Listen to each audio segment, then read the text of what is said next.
Hello, everyone, and welcome to another episode of the Wise Decision Maker Show, where we help you make the wisest and most profitable decisions. My name is Dr. Gleb Tsipursky. I'm the CEO of Disaster Avoidance Experts, the future of work consultancy that sponsors the Wise Decision Maker Show. And today, I'm joined by Dorota. Dorota, can you please introduce yourself and share a little bit with us about what you do? Yeah, sure. Hello, everyone. My name is Dorota Wróbel, and I am Chief R&D Officer at G2A.com. I have got like 15 years of experience within gaming e-commerce, and what I am doing at G2A is basically supervising the marketplace platform, two-sided market platform that connects buyers and sellers from all around the world. Mm-hmm. And of course, one of the biggest concerns with such online marketplaces is cybercrime of various sorts, cybercrime, fraud, whether it's credit card fraud, hacking, and so on. How do you make sure that the users are protected and that they can trust the marketplace? Correct. Security is actually one of our top priorities here at G2A.com. Our internal cyber defense team constantly improves the existing AI-supported solutions, and external partners provide tools to protect the customer through the entire buying journey. There is, of course, no marketplace in the world with no attempt at fraud. Sure. But in this area, I think that G2A is much better than general margin in the industry.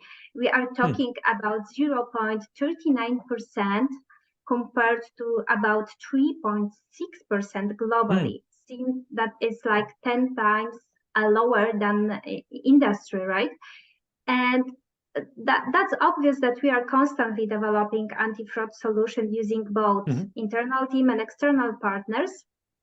Just recently, we started a cooperation with Ravelin and Just, two big and reputable companies specializing in online security.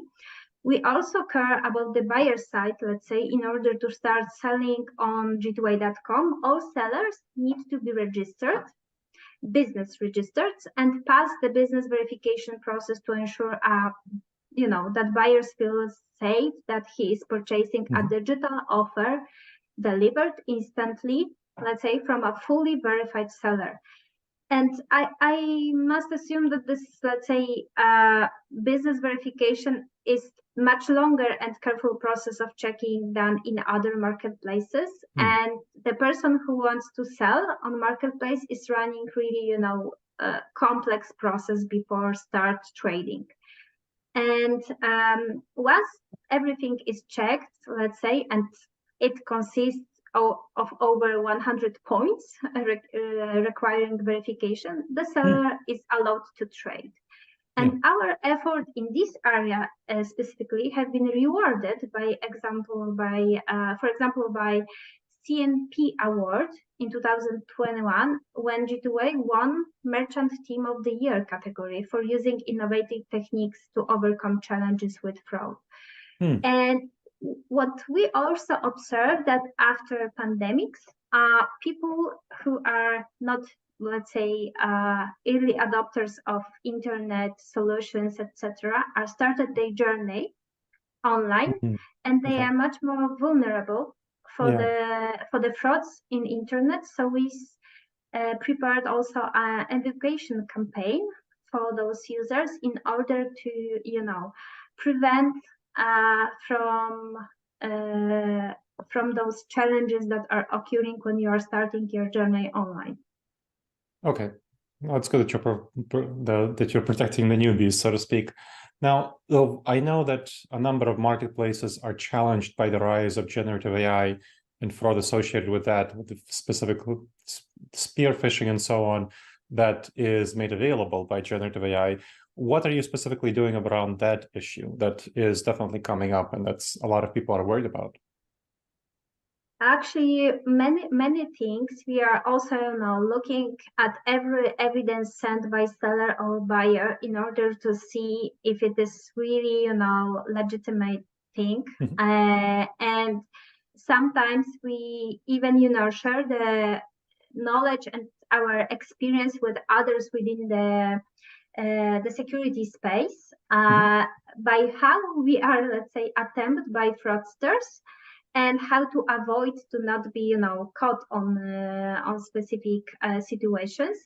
And what is more, we are constantly, traveling to the people, let's say, to the companies that are inviting us in order to share the knowledge about how we protect our marketplace and exchange knowledge from their perspective, like Pioneer or RavCon, Ravelin, those type of events. I think that it is also important to be a member of Merchant Risk Council, where you can, attend the webinars, create your own, and share the case studies that you encountered. Of course, it is not something that you can share, let's say, wisely, because also fraudsters are looking at it.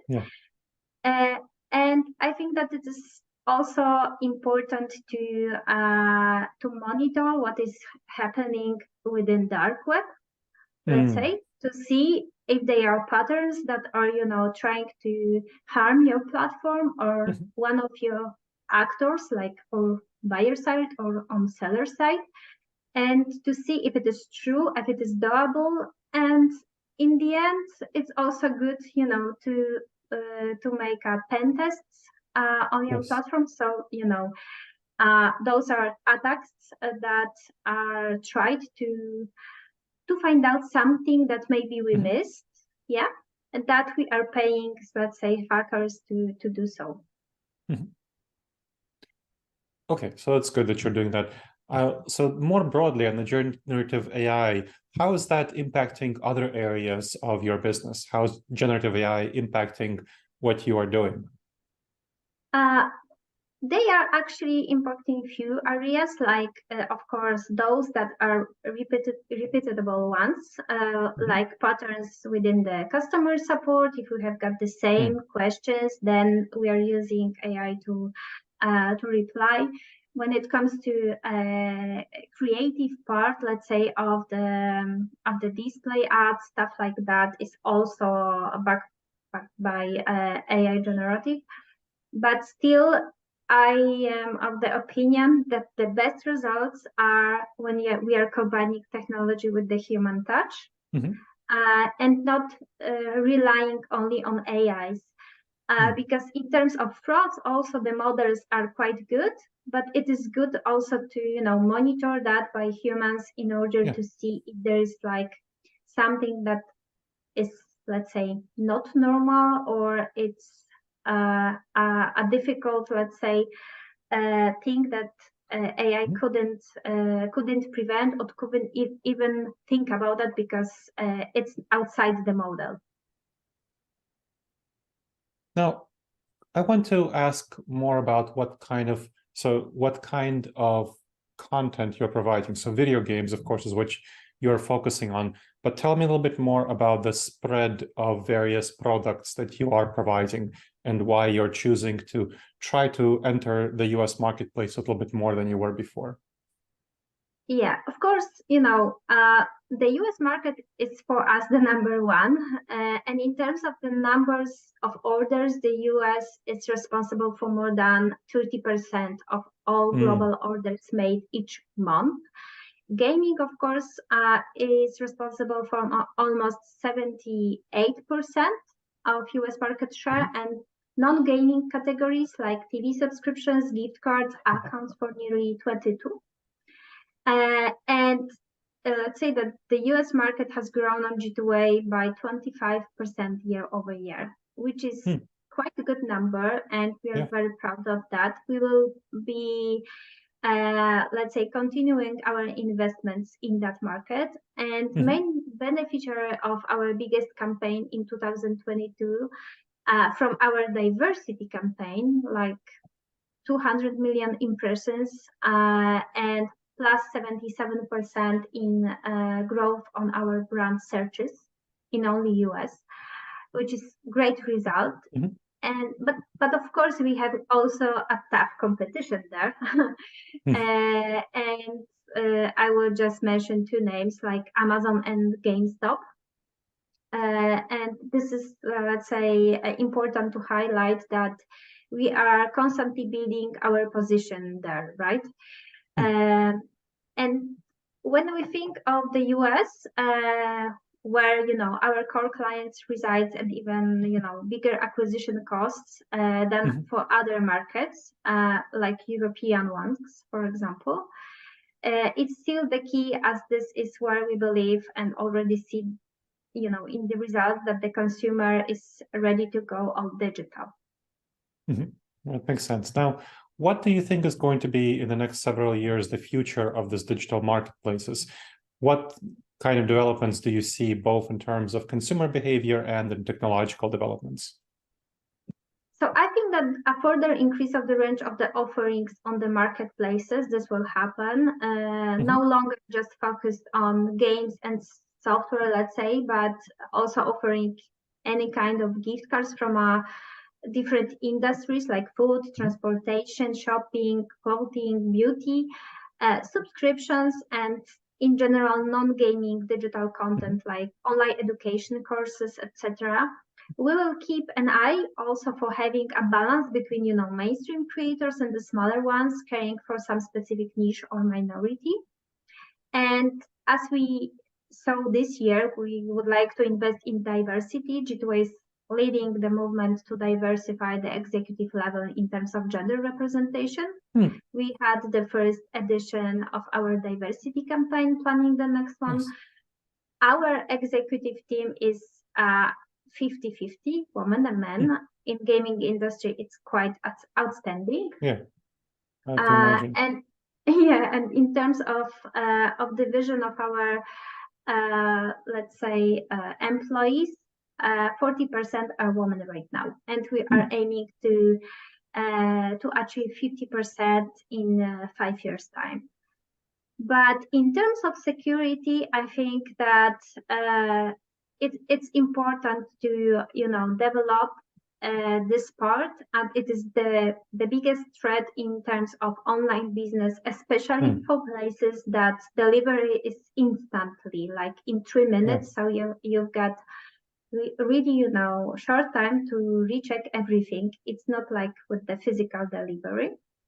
And sharing knowledge and being sure that you have got all the points that are important in cybersecurity covered by your team or external solutions.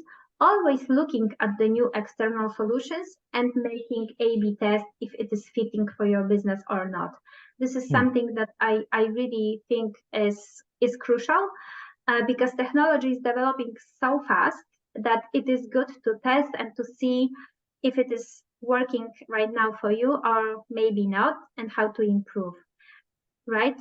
I would say that it is not good approach to doing everything by yourself, because if you're a marketplace, it's better to rely on third parties in different things, and having like a monitoring system in place to look at the numbers and at the behaviors on your side, however, using also external partners combined with that human touch internal in your company. Excellent. And this was very helpful. Go ahead. NFTs, right? I didn't mention like Web3 gaming. That is, something like a natural extension on Web2. And G2A has got a project called G2A Geekverse related to NFTs. So this is kind of vanguard of technological solutions in digital world, but it is also good to look at it and trying to observe the trends, to be always up to date. Excellent. Well, thank you. I really appreciate you sharing your expertise. That was very helpful. Thank you very much. It was really nice talking to you, and thank you very much for such, interesting questions. You're very welcome. And thank you to the audience for checking out another episode of the Wise Decision Maker Show. Please make sure to subscribe wherever you checked out the show and leave a review. It helps others discover the show, and it helps us improve the show.